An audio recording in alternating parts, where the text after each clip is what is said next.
মা, কাল রাতে একটু চালটা বেশি নিয়ে ফেলেছিলাম। আমি কাল রাতেই জল ঢেলে রেখেছি। আজকে একটু আলু ভেজে দেবো, আপনারা সবাই মিলে খেয়ে নেবেন।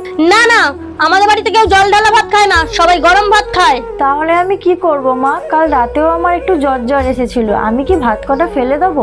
অতগুলো ভাত নষ্ট করতে গায়ে লাগে না? বাপের বাড়ি দিয়ে কি কিছুই শিখে আসোনি? চুপচাপ ভাতগুলো খেয়ে নাও, ভাতগুলো যেন নষ্ট না হয়। ঠিক আছে মা।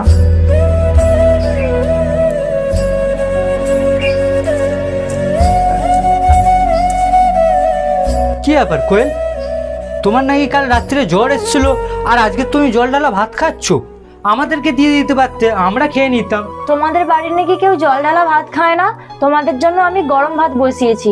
আমি এই জল ঢালা ভাতগুলো খেয়ে নিচ্ছি যাতে নষ্ট না হয়। আরে এই গরমে জল ঢালা ভাত খাবো না তো কি খাবো?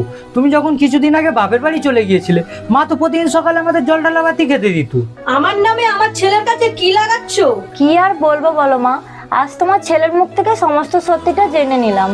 তোমরা শাশুড়িরা বৌমা আসার আগে পর্যন্ত একবেলা রান্না করে 3 বেলা খেয়ে নাও, আর বৌমা আসার পর বলো আমরা গরম ভাত ছাড়া খাই না।